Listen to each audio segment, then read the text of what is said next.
Hey guys, I'm Henry and welcome to my channel. And in today's video, we're talking about 5 reasons why you should try out Linux. And I won't be doing this alone. I actually have my friend to come over, and he's actually the person who had me to use Linux or try out. His name is llKeyz. So without wasting much time, let's get some Linux tips.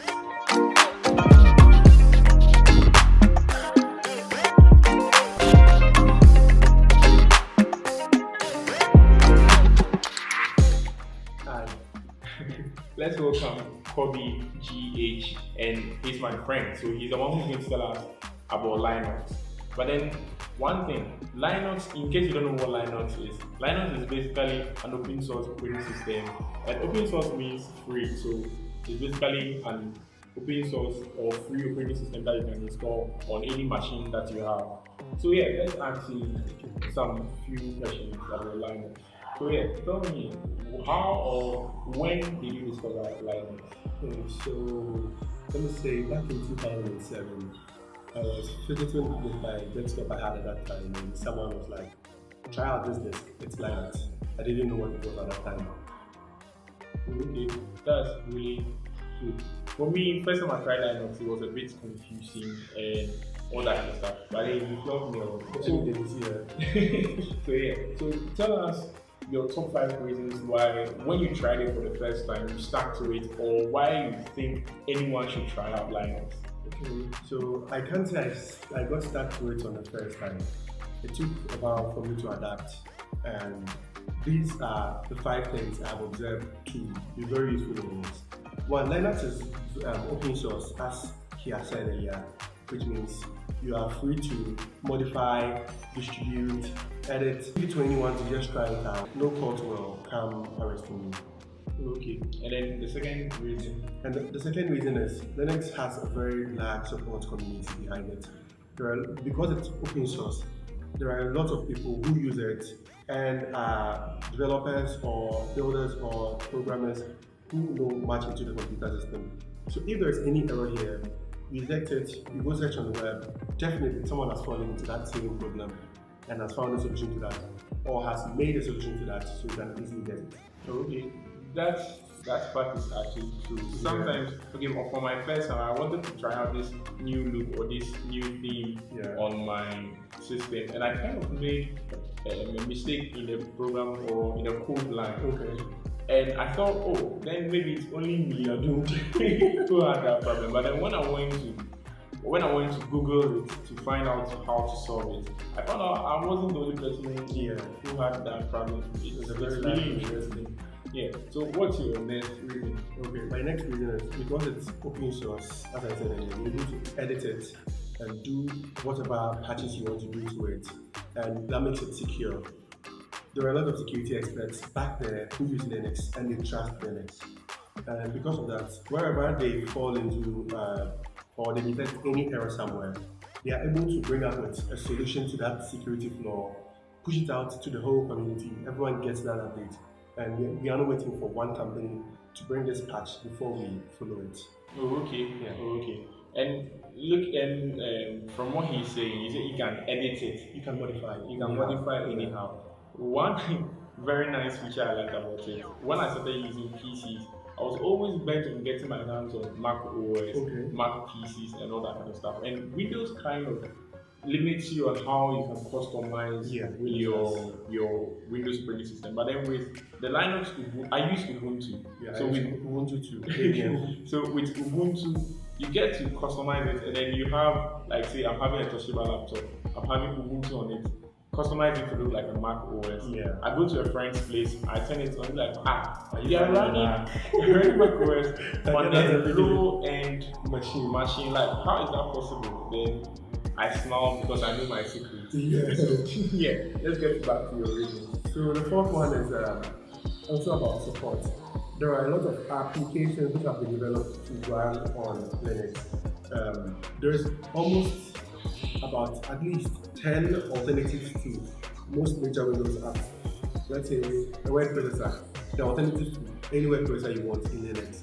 If you come to a video player, a multimedia player, the alternatives everywhere. Even graphic designers have Blender running on Linux. So it's like able to support these softwares very well than what other operating systems may be able to do. Oh, okay. So yeah, and one thing too, you are still getting your VLC or Yeah, you have VLC in Linux, so yeah, your movies are safe. yeah. So and then one thing too, most of you don't like buying apps. Me like this, I don't like buying apps. That means every app on Linux is free. Majority. Okay. Yeah. So it's not every app. Not, I would not say every, I would say majority. Majority. 98% are free. So yeah, 98 is bigger than 2%. So yeah, we'll still have plenty free apps to play with. And then the final one, it's trusted. About 70% of over 70% of the world's servers run on Linux, which means if the big companies are able to put their trust on this, why shouldn't I trust it? Secure, fast, seamless operation. It's everywhere. Linux does it. Okay. So with that said, I have two extra questions. Is it true that with Linux you can't really get affected with any virus like? Okay. So during the era of me coming up, me developing in tech, most viruses we had were running for Windows. I can't say viruses do not affect Linux machines. There are malwares which are created specifically for Linux, but there are very few of them because who's really trying to target who's really trying to target a Linux user to give him this malware for it to run on his machine? They mostly target servers and Windows to give them those viruses. The servers, they attack them, only the application running on them. Besides that, Linux is very secured and blocks most of those actions. Okay.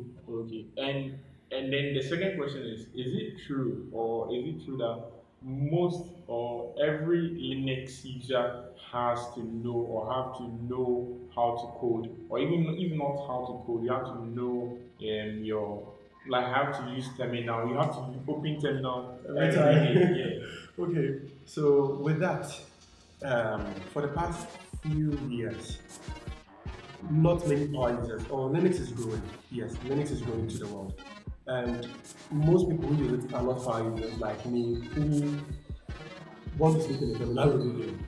So the Linux core is which are coming up, like Ubuntu, the 16.04 LTS, which just got replaced by the 18.04 LTS. Yeah, I have 18. I still use the 16.04 because I'm afraid of being set up. I'm going to do all after and sometimes letting go of old things which I'm already running. Yeah. So due to that, there are GUI options in there which allow you to modify or do all those things you were to do with the terminal. So there is always an alternative in the GUI to do what you have to do, but terminal gives you more power. So as a power user, you go for the terminal. And so does it mean every Linux user is a hacker? Like people use Linux. Okay. I know people who use Linux just to watch movies, so not every Linux user is a hacker. I sometimes like on Windows you sometimes have background apps updating and all those kind of stuff, and I find it like a pain to go and actually stop all those apps. So when I want to stream the web or use the web, I just reboot to Ubuntu, then just use the web, and it's okay for me. I'm able to get my Google Chrome or anything like that. One last addition. Most Linux distros will not be creeping on you like Windows or Mac may be doing. Your data is secured. If they are gathering information from you, they tell you, I'm taking this information from you. This is what I'm going to do for. Not like Windows who may tell you, I'm taking this, I'll do this for it, but then they can use our guarantee. So you have that privacy chamber there in Linux because it's also open source. Okay. So hope with this conversation or this questioning with my friend here, Kobe, would make you understand or have a fair idea about Ubuntu, and also probably convince you enough, like you convinced me to go and try out Ubuntu. So yeah, if you like this video, don't forget to give me a thumbs up, and then don't forget to leave a comment in the comment section below. That is, if you have any question or you have anything to say, just leave it in the comment section below. And also, don't forget to give me subscribe to my channel to see new videos. And also, don't forget to subscribe to his channel. There's a link in the description below. And if maybe you might want to know more about Linux, I'll try to have links to videos in the description below.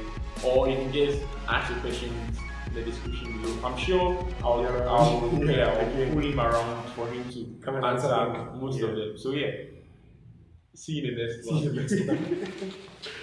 Okay.